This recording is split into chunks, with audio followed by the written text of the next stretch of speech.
கோவையின் இரண்டாவது மாஸ்டர் பிளானில் தொழிற்சாலைகளுக்கு என டிடிசிபி அப்ரூவல் கொடுக்கப்பட்ட நிலங்கள் விவசாய நிலமாக மாற்றப்பட்டுள்ளதால் தொழில் துவங்குவதில் சிக்கல் ஏற்பட்டுள்ளதாக கோமாதேக பொதுச் செயலாளர் ஈஸ்வரன் தெரிவித்துள்ளார்.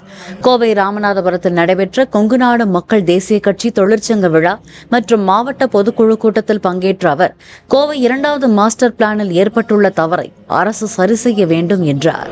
கோவையை பொறுத்தவரை இரண்டாவது மாஸ்டர் பிளான் போடப்பட்டிருக்கிறது. இரண்டாவது மாஸ்டர் பிளானிலே இதுவரைக்கும் எங்குமே நடக்காத விஷயம் ஒன்று நடந்திருக்கிறது.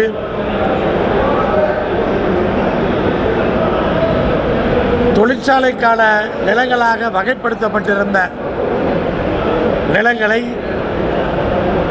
விவசாய நிலங்களாக மாற்றியிருக்கிறார்கள். விவசாய நிலங்கள் தொழிற்சாலைகளுக்காக தொழிற்சாலை வகைப்படுத்தப்பட்ட நிலங்களாக மாற்றுவது வழக்கம்.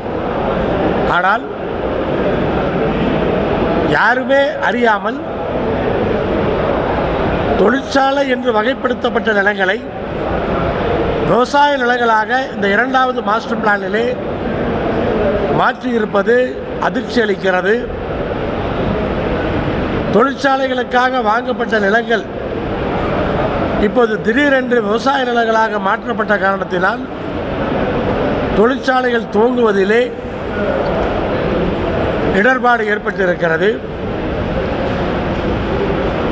இன்னும் சொல்ல வேண்டும் என்று சொன்னால், தொழிற்சாலைக்கென்று டிடிசிபி அப்ரூவல் கொடுக்கப்பட்டிருக்கிறது. தொழிற்சாலைக்கென்று டிடிசிபி அப்ரூவல் கொடுக்கப்பட்ட நிலத்தை விவசாய நிலமாக இப்போது மாற்றப்பட்டிருக்கிறது. இந்த தவறு எப்படி நடந்தது என்று தெரியவில்லை. ஆனால் அரசு உடனடியாக அதை சரி செய்ய வேண்டும். தொழிற்சாலை என்று வகைப்படுத்தப்பட்ட நிலங்களை விவசாய நிலங்களாக மாற்றியிருப்பதை உடனடியாக மாற்ற வேண்டும். இது மிகப்பெரிய பிரச்சனையை கோயம்புத்தூரிலே ஏற்படுத்தி இருக்கிறது. தாமதமில்லாமல் உடனடியாக இதற்கு தீர்வு வேண்டும். பிளே ஸ்டோர் மற்றும் ஆப் ஸ்டோரில் இருந்து பாலிமர் செயலியை QR கோடு மூலம் பதிவிறக்கம் செய்யுங்கள். செய்திகளை உடனுக்குடன் பெறுங்கள்.